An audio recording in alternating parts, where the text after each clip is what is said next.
Bonjour à tous, on se retrouve aujourd'hui pour une nouvelle vidéo pour vous montrer comment réaliser ces petits cactus et puis cet ananas donc marque-page qui peuvent vous servir par exemple pour vos cours, pour attacher des feuilles ensemble, pour servir de marque-page pour vos lectures, ou ça peut aussi fonctionner pour vos bullet journal.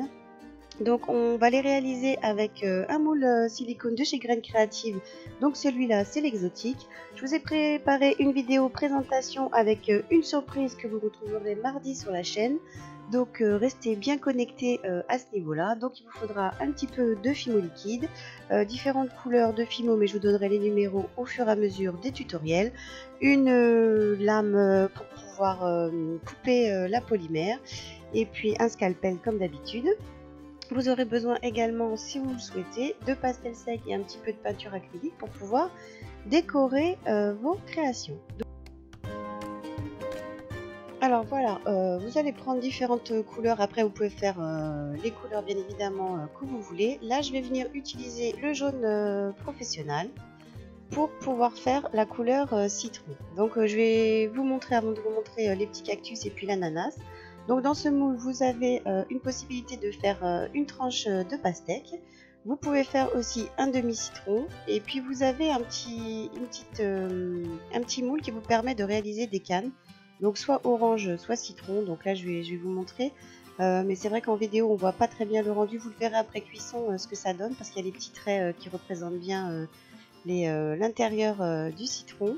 Voilà, là j'essaye de vous les montrer, mais on les voit pas trop. Vous le verrez après cuisson. Et puis je vous montrerai après qu'on peut faire aussi voilà, avec une petite pâte orange. Ça peut vous permettre aussi de les coller, de faire des petites créations avec. Donc là, on va commencer à réaliser. On va prendre la fimo numéro 57, la vert feuille. Après, vous pouvez prendre les verts que vous voulez ou faire des mélanges, des dégradés, ce que vous voulez. Et puis donc, on va venir former une petite boule pour pouvoir faire le haut du cactus. Donc voilà, on vient appuyer, on appuie. Donc essayez de mettre, ce n'est pas évident, de mettre la bonne taille de pâte à l'intérieur du moule. Si jamais ça dépasse, eh bien vous prenez votre lame et puis vous venez couper l'excédent de pâte. Donc là vous venez bien appuyer au niveau de la pâte pour pas déborder au niveau du pot de fleurs. Donc voilà, vous déposez bien votre vert, vous laissez la place pour le blanc. Donc on va prendre de la fimo blanche, la couleur 0, la classique. Et puis on va venir faire un tout petit carré qu'on va venir déposer sur le bas du cactus à l'intérieur du moule. Donc voilà, vous pouvez déjà vous aider à faire une préforme, comme ça vous évite de mettre trop de pâte. Et puis on vient couper l'excédent, on enlève. Ensuite on vient appuyer comme ça pour bien incruster la pâte à l'intérieur du moule. Et puis vous pouvez aussi vous aider d'une petite lingette si vous le souhaitez, pour pouvoir nettoyer votre blanc, le faire bien propre et puis coller les deux pâtes entre elles. Donc voilà ce que ça donne pour le premier moule cactus.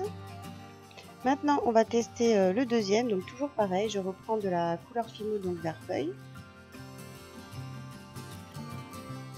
Là je regarde à peu près ce qu'il faut comme pâte pour mettre à l'intérieur du moule. J'enlève l'excédent qui dépasse.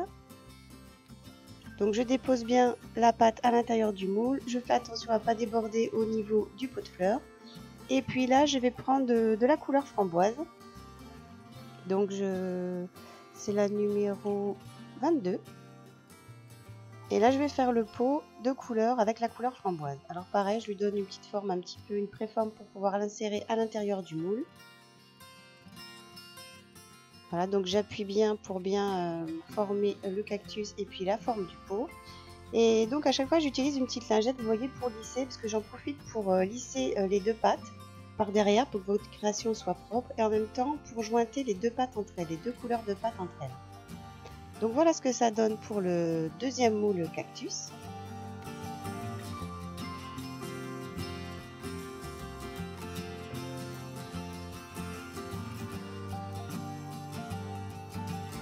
Donc j'utilise toujours le vert feuille pour faire le haut de l'ananas cette fois-ci. Je prends la couleur Fimo Soft 41, donc la orange. Donc j'en prends un tout petit morceau pour faire l'intérieur du moule pour pouvoir réaliser le cœur du fruit.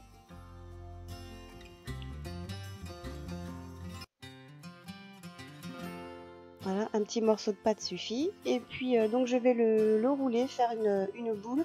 Alors oui, je vous montre aussi un petit peu. Donc à chaque fois que vous changez de couleur de pâte, pensez bien à soit vous lavez les mains ou sinon utilisez aussi les lingettes pour pas mettre par exemple de la pâte verte sur la pâte orange ou voilà de la pâte fuchsia sur le citron. Enfin bref, lavez-vous bien les mains entre les différentes couleurs. Donc là, je viens retirer toujours l'excédent de pâte.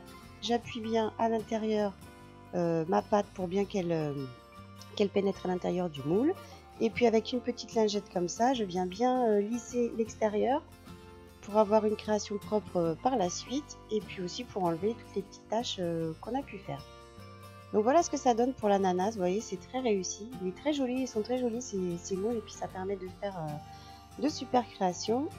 Là, j'en profite pour vous montrer tout simplement, on met un petit bout de pâte orange et puis on vient l'insérer à l'intérieur du moule et ça nous fait une petite canne orange.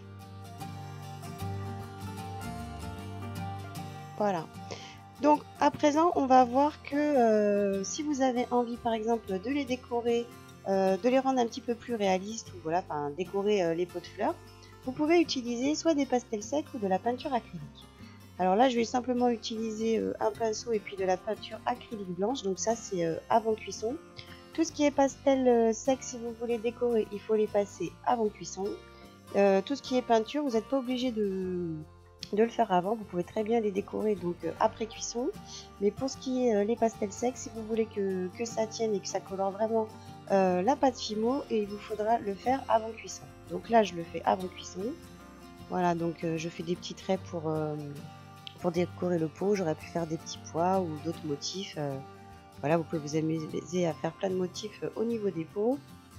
Là, je viens faire des petits effets sur ce cactus. Je mets un petit peu de peinture, je viens estomper un petit peu à la lingette.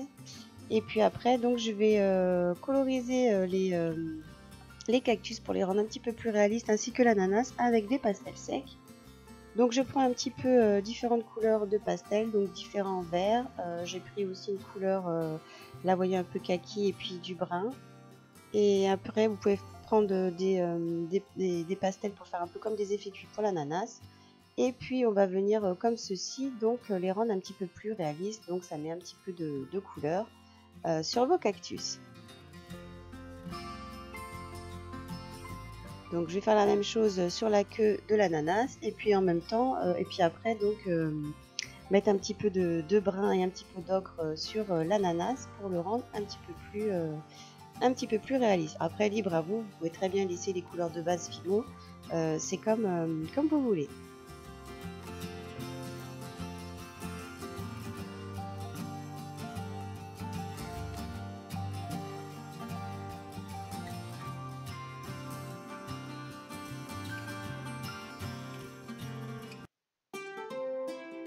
Alors une fois que vous avez fini de décorer vos pots et puis vos fruits, il ne vous reste plus donc qu'à les passer en cuisson.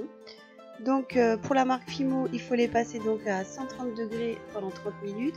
Par contre, ne jamais dépasser au niveau du four le 130 degrés. Je vous invite à utiliser un thermomètre de four. Voilà. Donc voilà ce que ça donne après cuisson. Vous voyez au niveau des tranches de canne, on voit bien le résultat.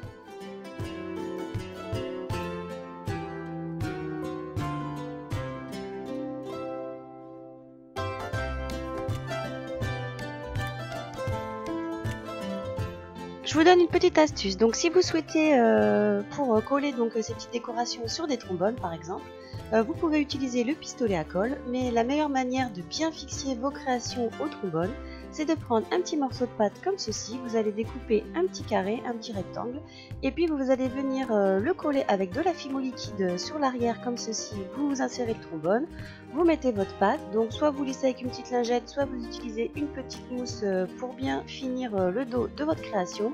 Cela vous permettra de ne jamais perdre vos créations, parce que parfois avec la colle ou les pistolets à colle, malheureusement, ça ne dure pas dans le temps. Donc voilà ce que ça donne pour ces petits trombones décoratifs. Donc vous pouvez vous en servir donc comme marque-page pour vos lectures comme je vous disais. Ça peut être aussi pour vos agendas, vos bullettes journal. pour plein de petites, voilà, plein de petites astuces comme ça pour l'école. Et puis vous pouvez aussi vous en servir dans les livres quand vous voulez garder des références au niveau de pages ou choses comme ça. Voilà pour ce tutoriel, j'espère qu'il vous aura plu. Surtout, n'hésitez pas à liker et à partager. Et puis n'oubliez pas qu'on se retrouve mardi pour une vidéo un petit peu spéciale avec une petite surprise. Donc restez bien connectés, n'hésitez pas à liker, à partager et vous abonner à la chaîne si ce n'est pas encore fait. Et on se retrouve donc dès demain, je pense, pour un nouveau tutoriel. Je vous dis à bientôt. Ciao!